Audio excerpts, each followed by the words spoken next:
The crystalline domes of Velaris, shattered under the impact of plasma.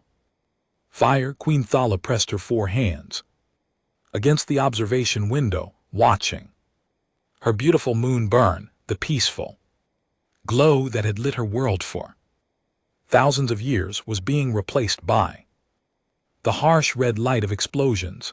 Your Majesty, we must go deeper into the palace, her chief advisor pleaded, pulling at her silver robes. The Krath soldiers will breach this level within the hour.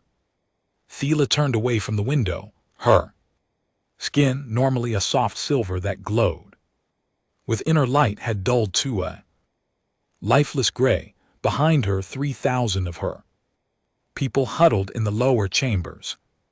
Children cried for parents who would never return. The elderly sat in stunned silence. Her civilization, built on art, music, and philosophy, had no answer for the violence that had descended upon them. The Krath Empire had arrived 6 hours ago. Their warships had surrounded Velaris without warning, cutting off all escape routes. Their demands were simple: evacuate the moon within 1 day or die. The Krath wanted the crystalline structures that grew naturally on Velaris.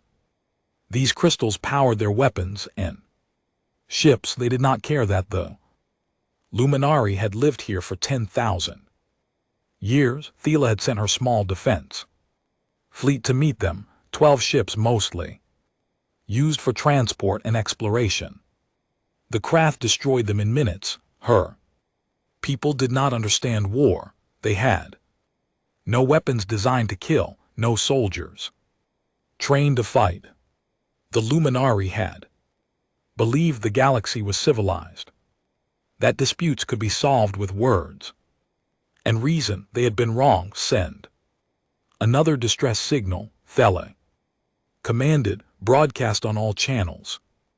Tell anyone who will listen that we are dying. Her advisor's face fell. My queen, we have sent 47 signals. No one has responded. The other civilizations fear the craft too much to help us. Thala felt something break inside her chest. She was a queen responsible for millions of lives. Her people on the surface were already dead or captured. Only those in the palace remained, trapped like animals in a cage. In 18 hours, the craft would come for them. 2. She moved through the corridors to the refugee chamber. Thousands of eyes turned to her, filled with hope she could not give them. Princess, her daughter, sat among the wounded. Blood stained her gown where a piece of shrapnel had torn through her side. She looked up at her mother with a weak smile. Are they coming to help us? Small child asked, clutching a broken toy. Thea knelt beside the child, her 4 hands gentle on the small shoulders. I do not know, little one, but I promise I will not stop trying. Far above the planet, in the darkness of space, the Krath warlord Grivox stood on the bridge of his flagship. He watched the bombardment with cold satisfaction. The Luminari were weak, soft creatures who had grown complacent. In their peace, they would make excellent slaves once they understood their place. Status of the palace, he growled, shields holding at 30%. His weapons officer reported. Ground forces report heavy resistance from the crystalline structures themselves. The architecture is interfering with our scanners. Ground forces. Grivox smiled, showing rows of sharp teeth. Then we will dig them out. Send word to the surface commander. I want the queen alive. She will watch her people kneel before me. Meanwhile, 8 light years away, the human vessel UNS Indomitable drifted through empty space. Commander Hyun Woo sat in his command chair, reviewing supply reports. His ship was 3 Months into a 2-year exploration mission charting unknown systems at the edge of colonized space, the work was boring but necessary. Humanity was still new to the galactic community. Only 50 years since first contact, they needed to understand their neighborhood. Commander, we are picking up a distress signal, Lieutenant Jaisu announced from her station. It is weak but repeating. Audio and text in multiple languages. Hunwoo sat forward. Play it, the voice that filled the bridge was soft and musical, but desperation bled through every word. This is Queen Thala of Aris. We are under attack by the Krath Empire. Our defenses have fallen. That is proper as 3,000 civilians are trapped in the royal palace. We have 18 hours before they execute us all. Please, if anyone can hear this, we need help. We are not warriors. We do not know how to fight. Please, someone help us. The bridge fell silent. Hien Wu felt his crew's eyes on him. The signal was coming from a system 7 hours away at maximum speed. They were an exploration vessel, not a warship. The Indomitable had defensive weapons, but nothing compared to a Krath battle fleet. If he responded, his crew of 160 might die. Sir, what are your orders? Jaisu asked quietly. Hunwoo thought of his family back on Earth, his wife, his 2 sons. He thought of the oath he had taken when he joined the Space Navy to protect humanity and uphold its values. But these were not humans crying for help. They were aliens he had never met, from a species he had never heard of. He thought of the child's voice in the background of the transmission, asking if help was coming. Set course for Valaris, Hien Wu said. Maximum speed. All hands to battle stations. Jaisu did not hesitate. Course laid in, sir. ETA 7 hours 12 minutes. As the Indomitables engines flared to life, changing direction toward Valaris, Hien Wu stood and addressed his crew.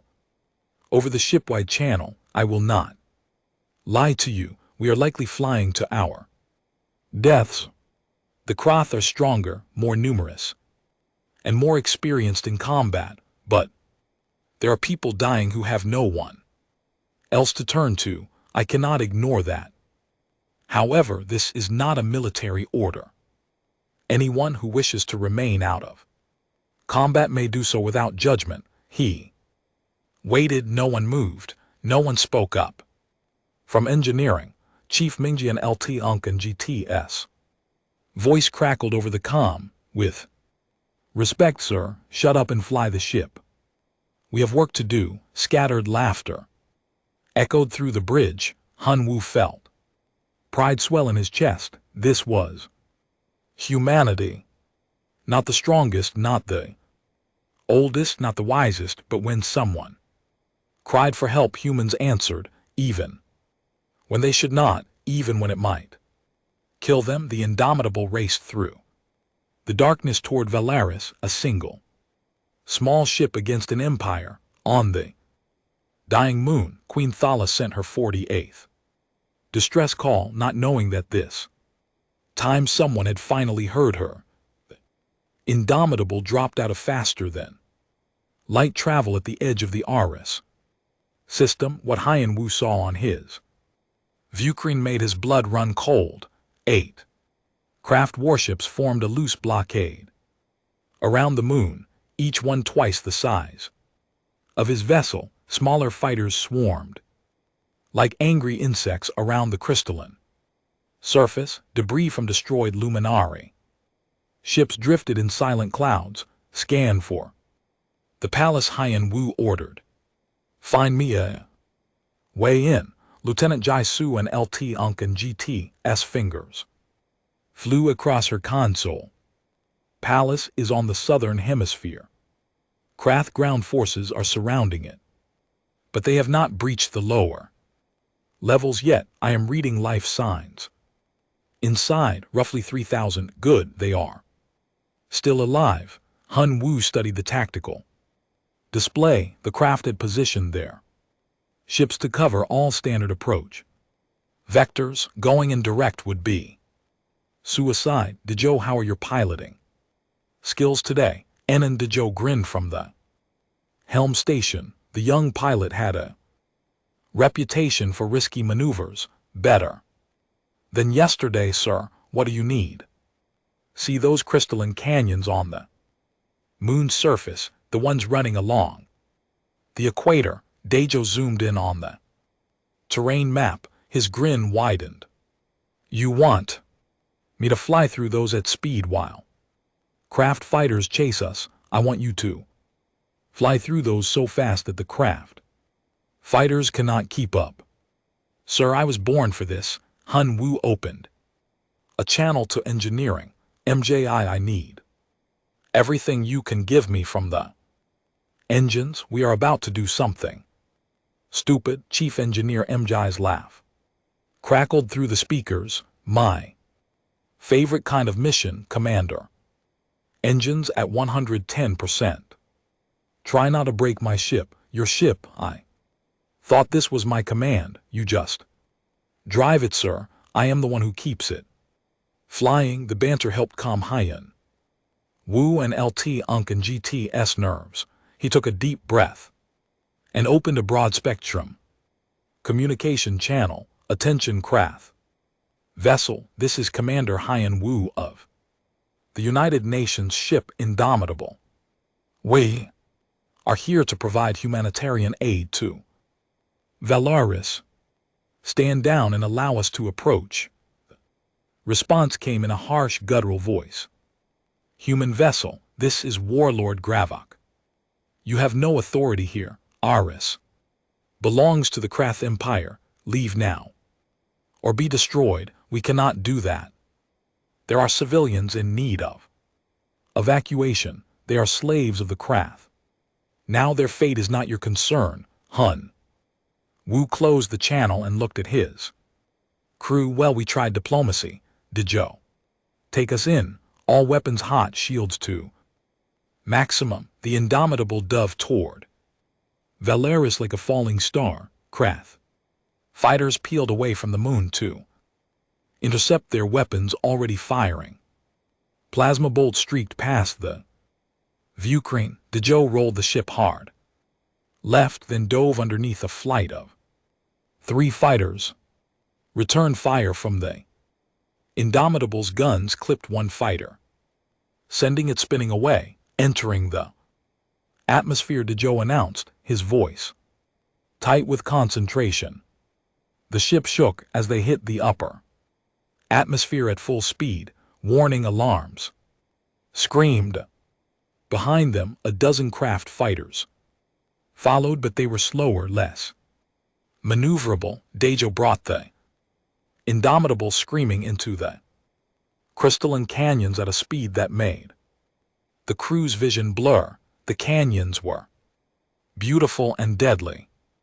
Walls of pure crystal rose hundreds of meters on either side, glowing with inner light. Dejo weaved between natural pillars and under stone bridges, the hull sometimes passing within centimeters of the canyon walls. 3 craft fighters tried to follow. 2 crashed into the crystal formations. The 3rd gave up and pulled away. We are clear, Dejo gasped, his hands shaking slightly on the controls. Approaching the palace, setting down in the eastern courtyard. The Indomitable landed hard, crushing several ornamental gardens before the engines had fully powered down. Hyen Wu was moving. Jaisu, you have command. Get those shields up and keep this ship ready to fly. Me, I need portable generators and medical supply. Sergeant Tijin, your squad is with me. 8 Marines assembled in the airlock, their armor sealed and weapons ready. Hyen Wu grabbed a rifle and led them down the ramp. The air on Aris Smelled like ozone and flowers. In the distance, weapons fire echoed across the city. Commander.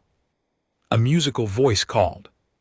Hun Wu turned to see a figure approaching from the palace entrance. She was tall and slender with 4 arms and skin that glowed like moonlight. Despite obvious exhaustion and fear, she carried herself with dignity. This had to be Queen Thela, your Majesty, Hien Wu said, bowing slightly. He had read the basic cultural files. During the flight, I am Commander Hien Wu. We received your distress call. Thela's large eyes filled with tears. You came. I did not believe anyone would come. How long until the craft breach? Your defenses, ours may be less. Our shields are failing. We have no weapons.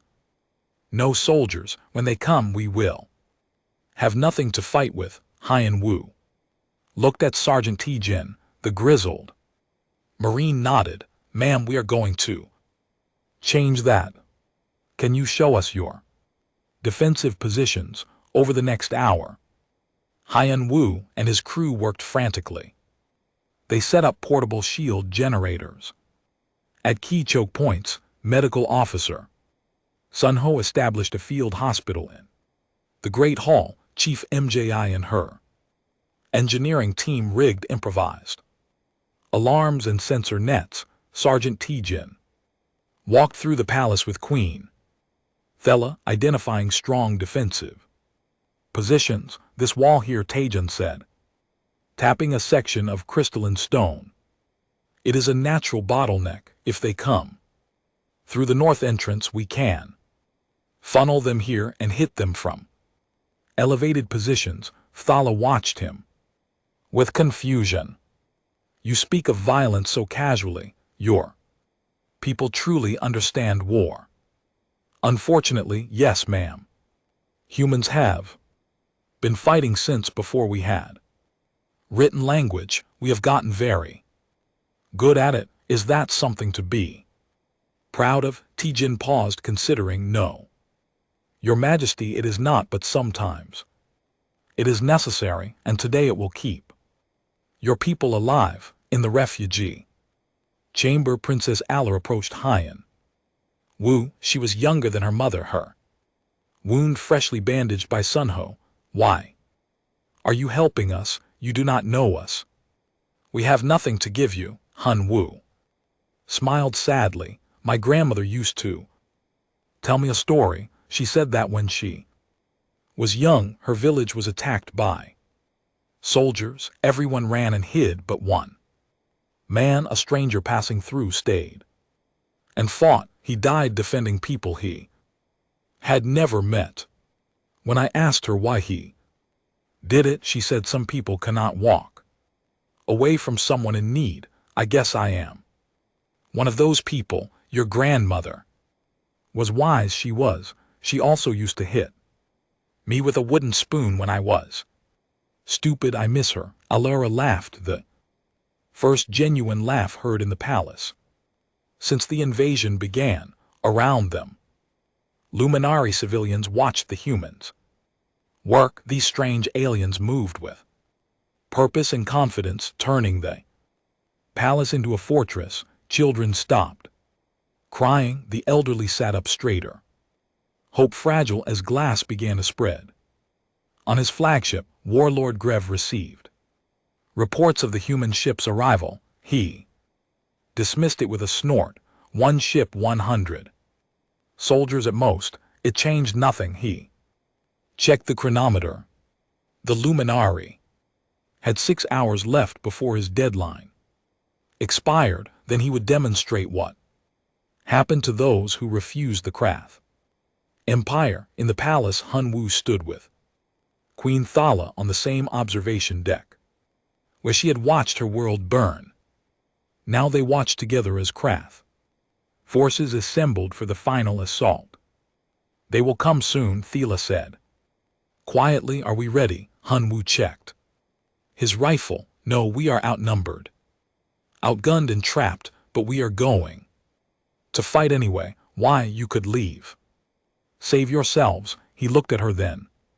At the thousands of civilians behind them, because someone has to stand up to bullies, and today that someone is us. The last light of Aris's sun faded.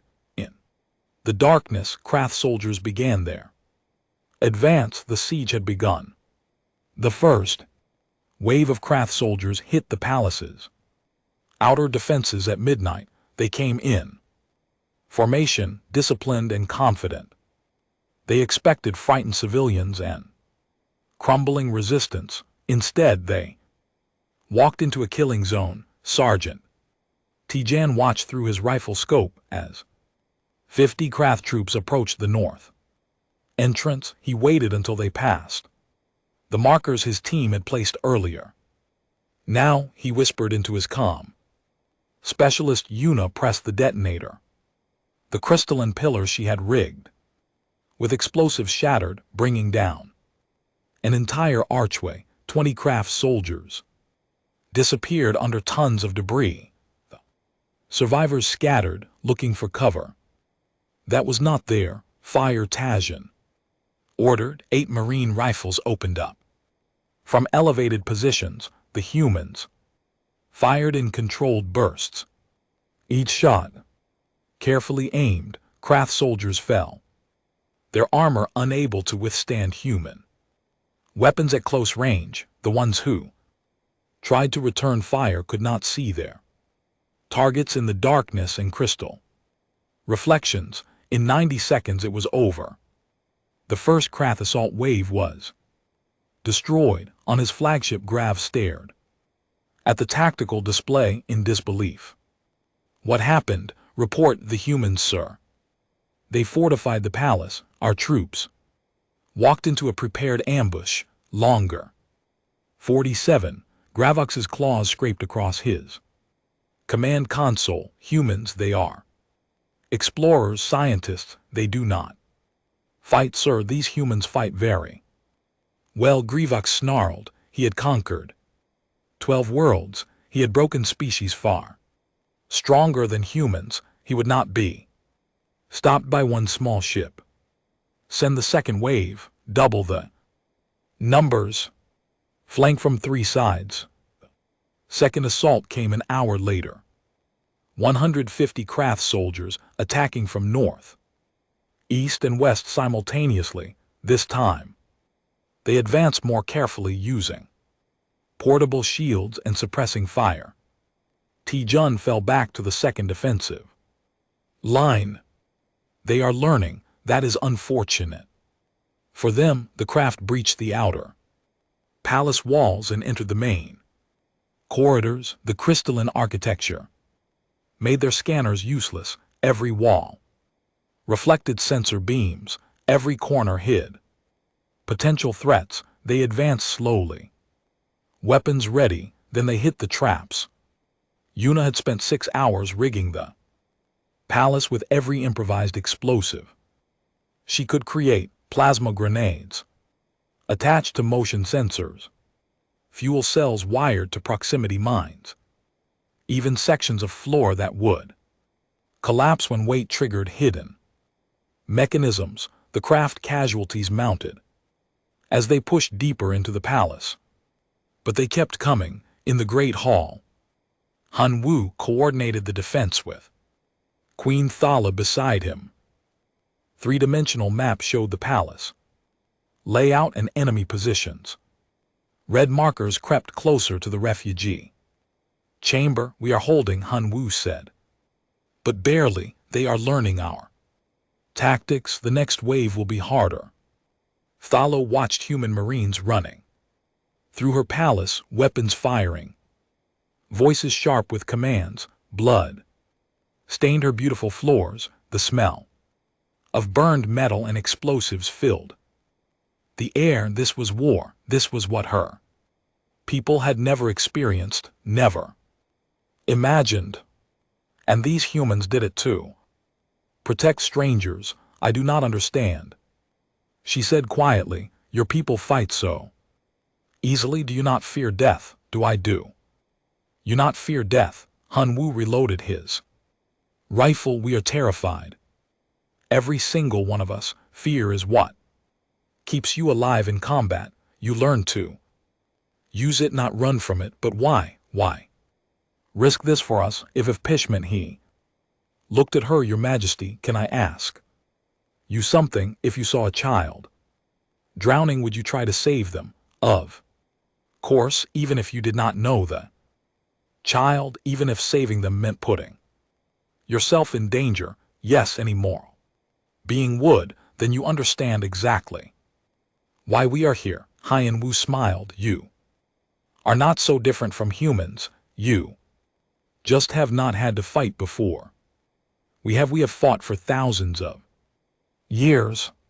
We have learned that the strong must protect the weak, or the galaxy becomes a place of monsters. An explosion rocked the palace. T. Jun's voice crackled over the comm. Commander, they are bringing up heavy weapons. We need to fall back to the inner defenses. Acknowledged. All teams retreat to fall back positions. Yuna, blow the corridors. More explosions shook the building as Yuna collapsed the main approach corridors.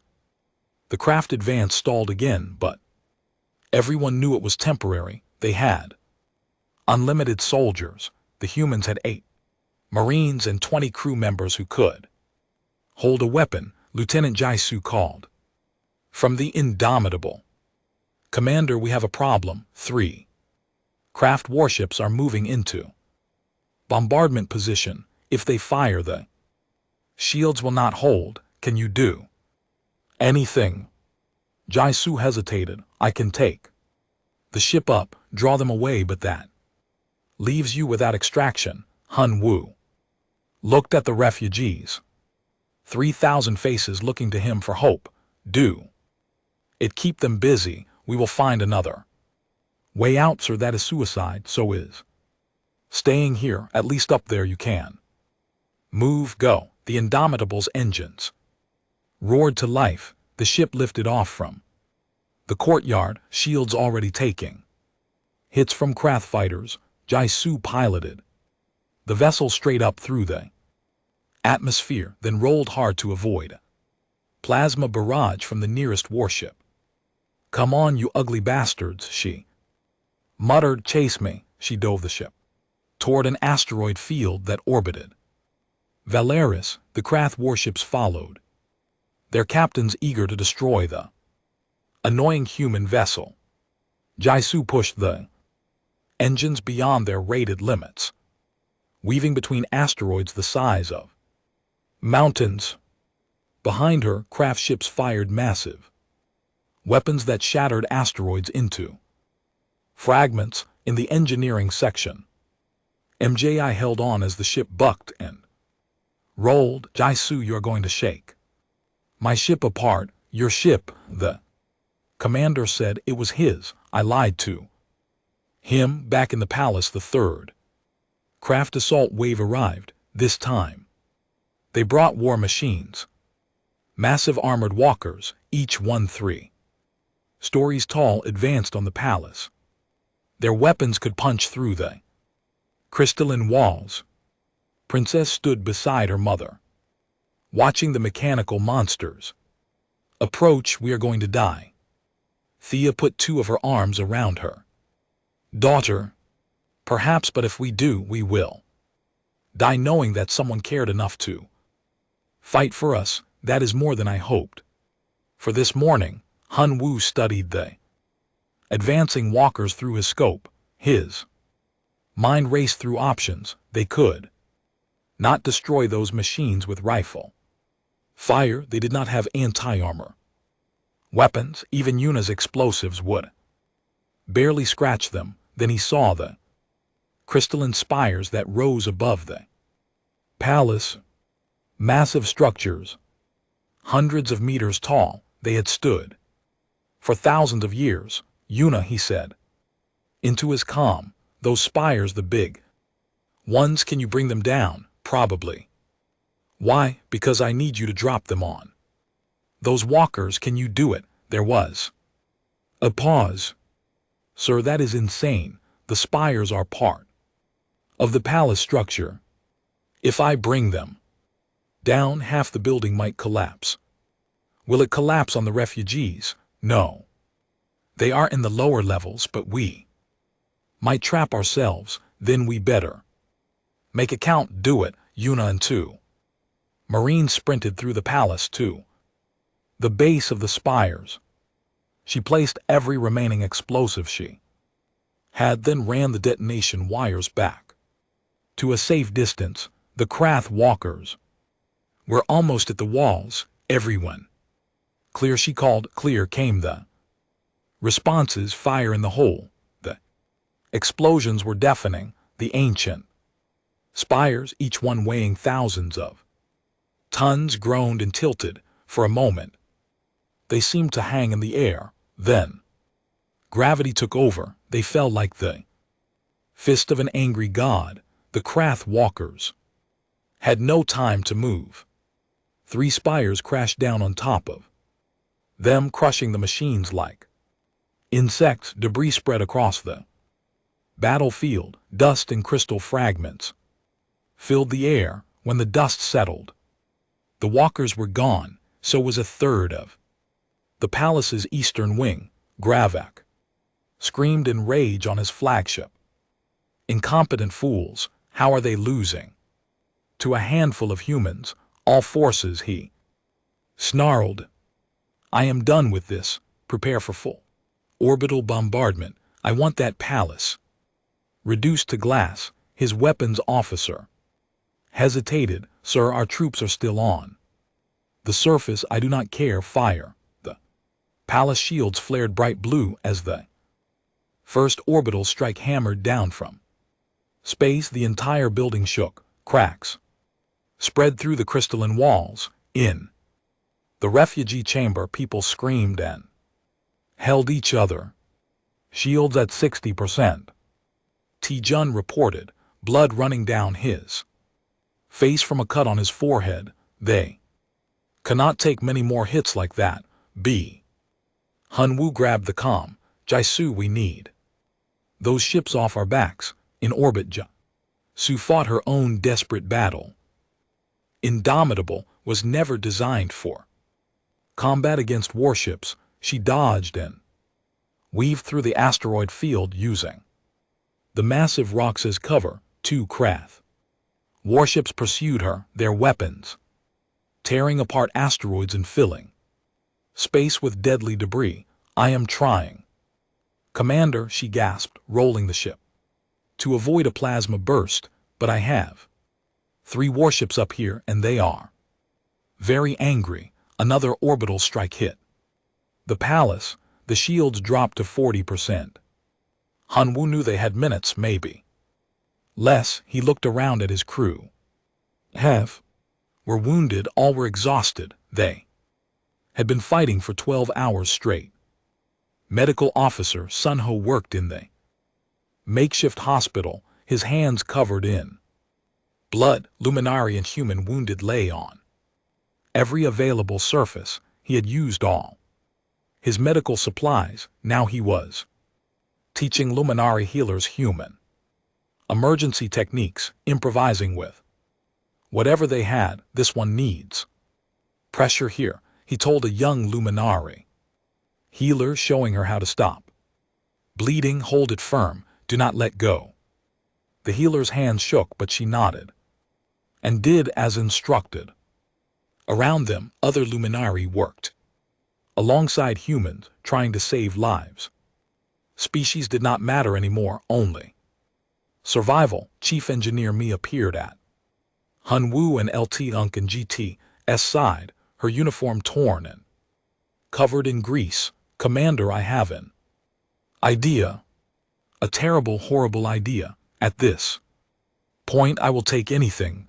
The Indomitable's reactor core. If we pull it and set it to overload, we can use it as a bomb big enough to take out those craft positions outside the palace. Hyen Wu stared at her. If we pull the reactor, the ship is dead. We will have no way off this moon. I know, sir, but if we do not stop that bombardment, we are dead anyway. At least this way, we Take them with us, he wanted to argue.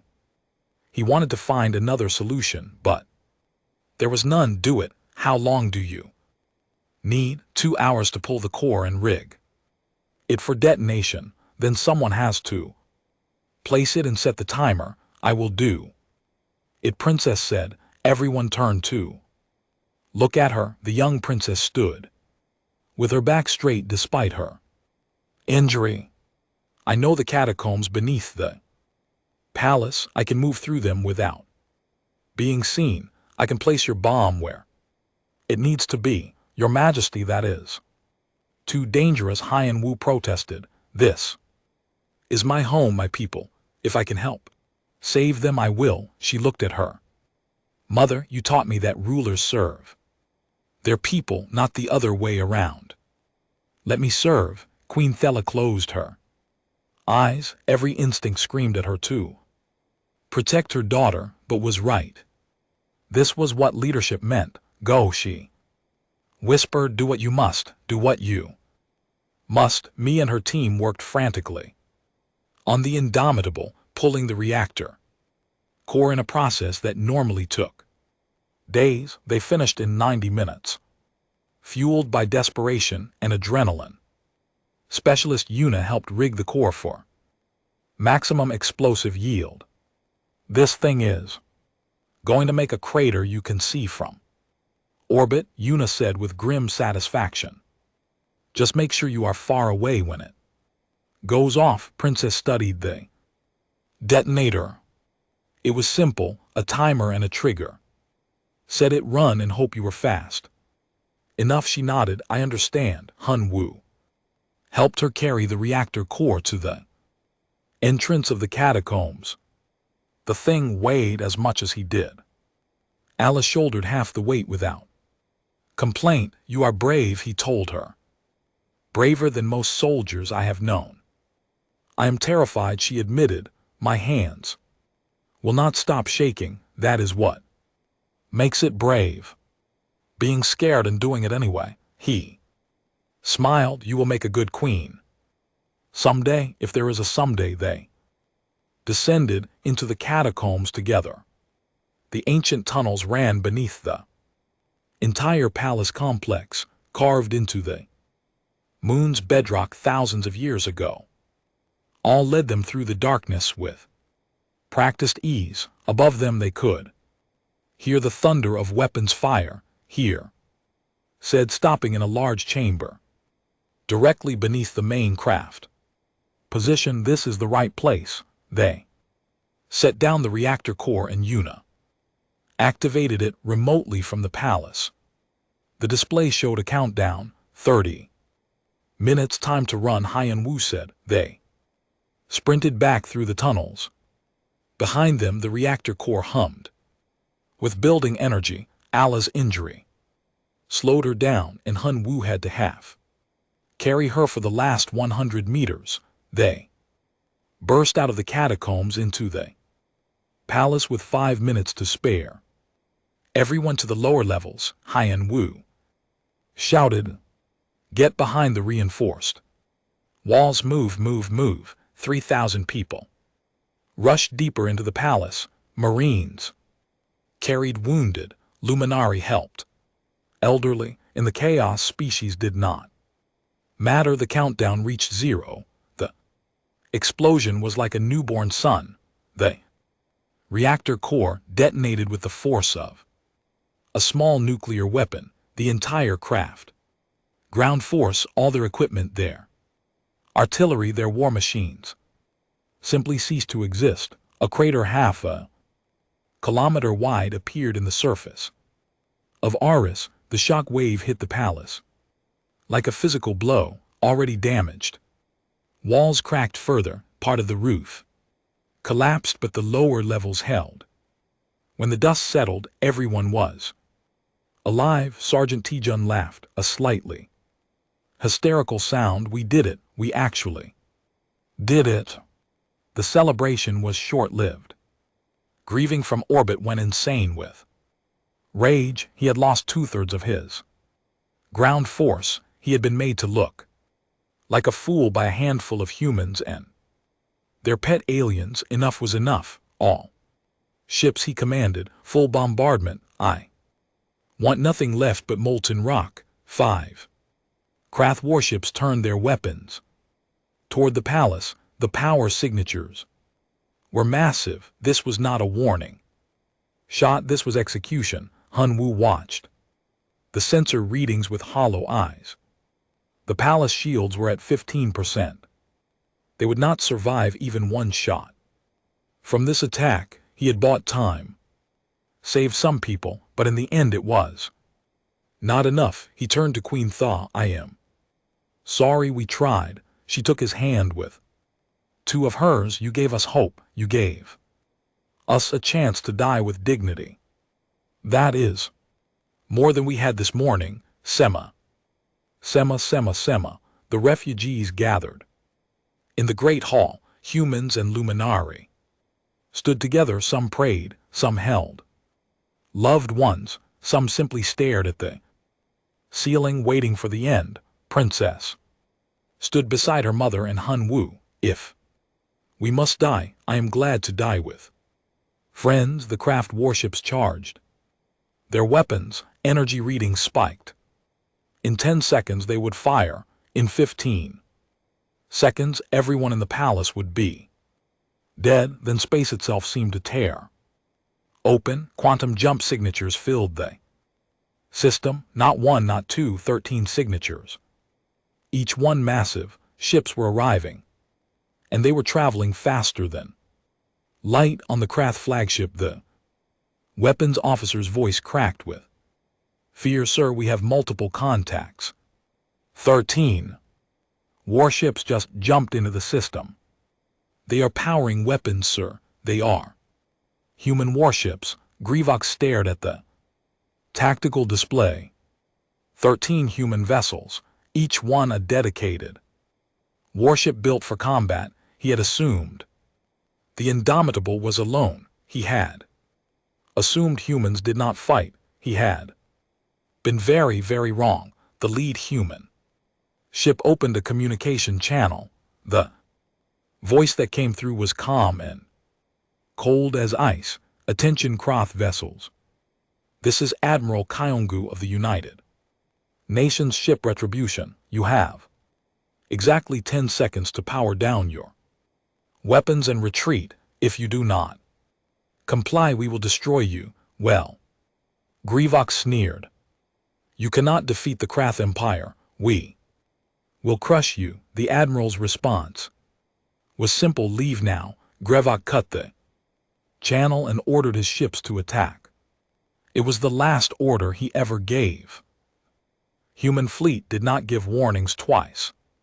The UNS Retribution fired first, her main railgun, sending a tungsten round through space at a fraction of light speed. The projectile hit Grav's flagship dead center, punching through shields and armor like they were paper.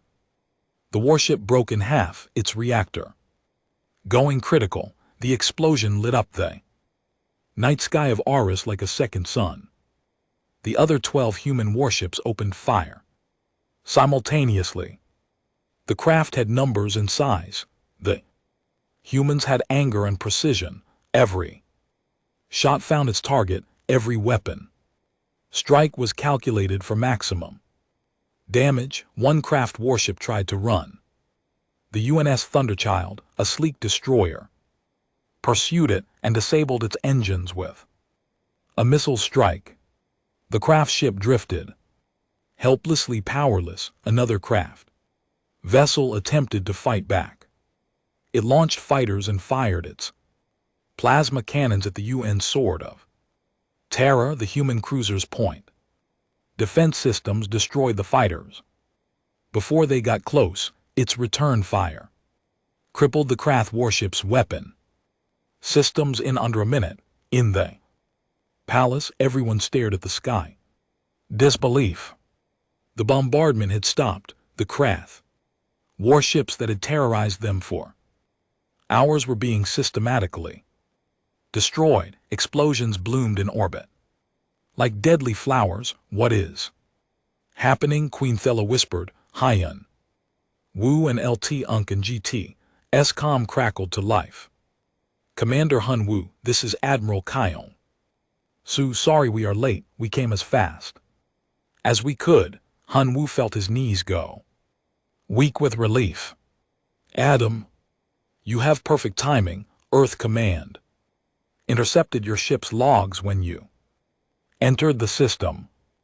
The footage of that distress call made it to the news networks, every human on Earth saw that little girl asking if help was coming. Politicians tried to debate whether to respond. The military did not wait for them to decide. We launched 6 hours ago on his command ship. Admiral Kangu watched the tactical display with grim satisfaction.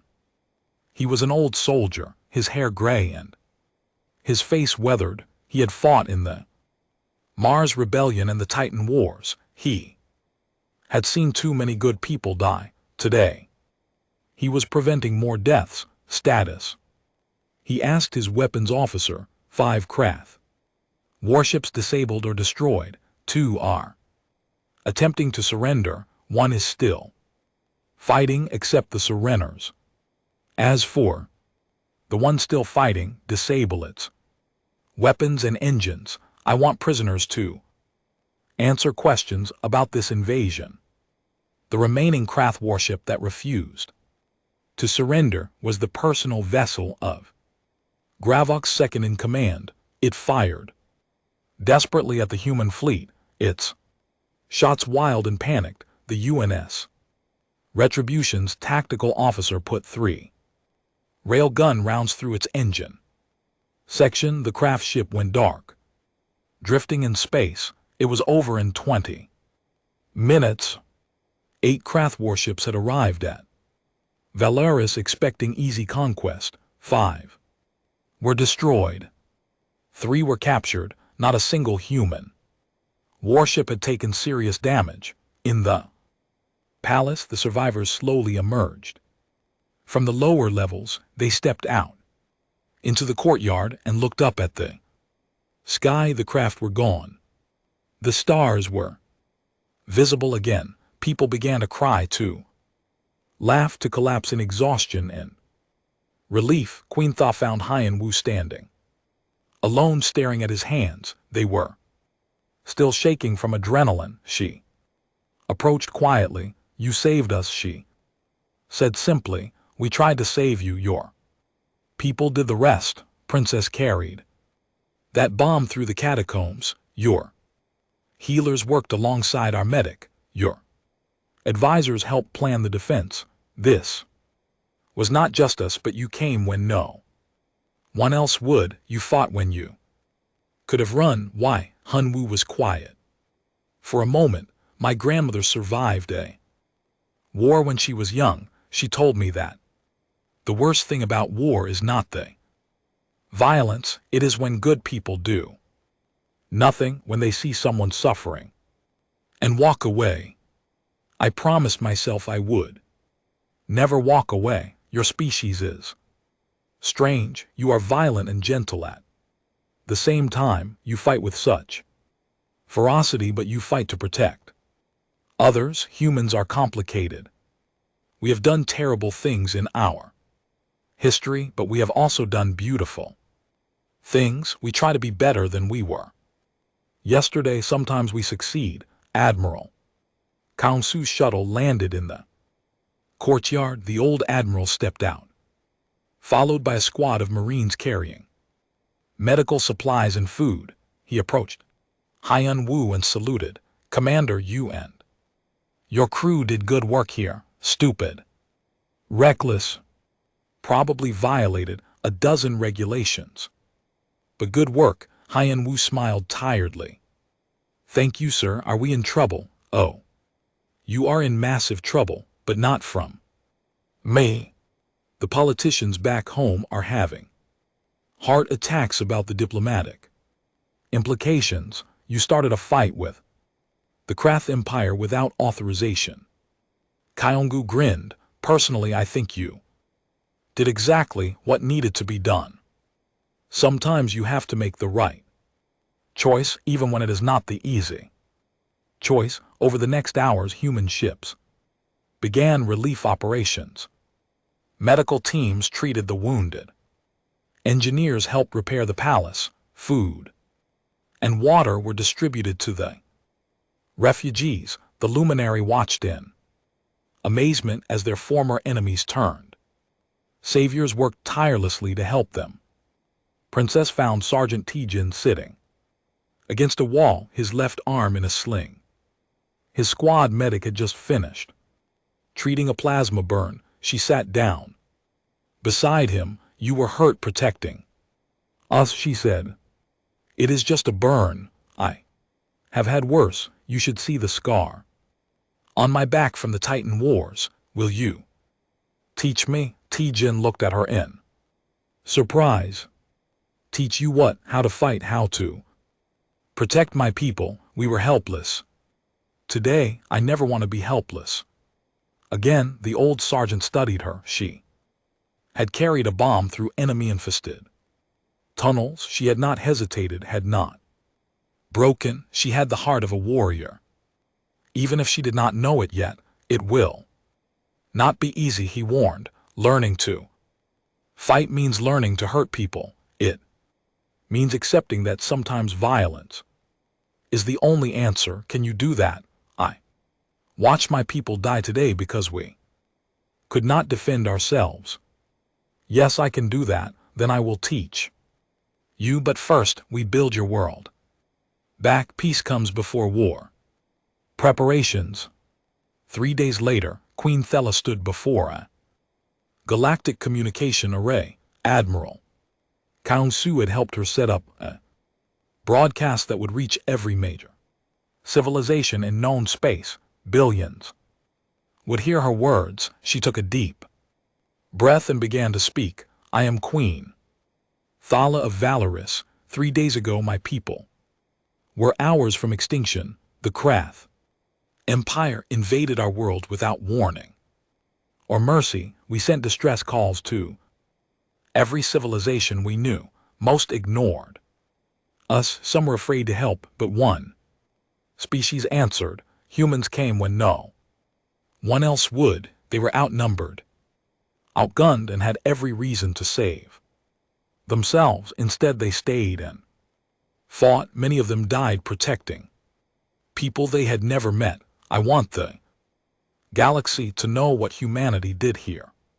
I want everyone to understand what these people are capable of, not just their weapons or their ships, but their hearts. Humans have shown us that strength without compassion is tyranny, but compassion without strength is helpless. They have both. They are what we should all aspire to be."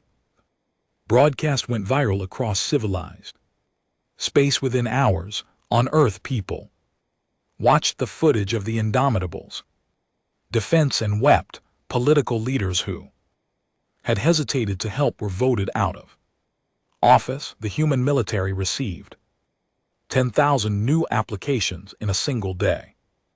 Other alien civilizations watched too, some with respect, some with fear. The Krath Empire, humiliated by their defeat, retreated to their borders and reconsidered their expansion plans. Humanity had sent a message. They would not tolerate oppression, even of species they had never met. On Aris, reconstruction began. Human engineers worked alongside luminary architects to rebuild what had been destroyed. It would take years to heal completely, but the work had begun. Commander Haiyan Wu prepared to leave with his crew aboard a new ship, the Indomitable having been too damaged to fly. Before departing, he visited the memorial that was being constructed in the palace courtyard. It listed the names of everyone who had died defending Valaris. Human and luminary names side by side. Queen Thela joined him there. "Will you come back?" she asked. "Maybe. The universe is large, and there are many places to explore. But I think Valaris will always hold a Special place in my heart, you taught us something important. You taught us that the galaxy is not safe, but it is not hopeless either, as long as there are people willing to stand up for others, there is hope. Remember that, and when you rebuild your defenses, when Princess Aller leads your military, do not become what you fought against. Stay kind, stay compassionate. Just be ready to protect that kindness. When necessary, we will, because we learned from the best. The human fleet departed Aris 2 days later, as they jumped to faster than light travel.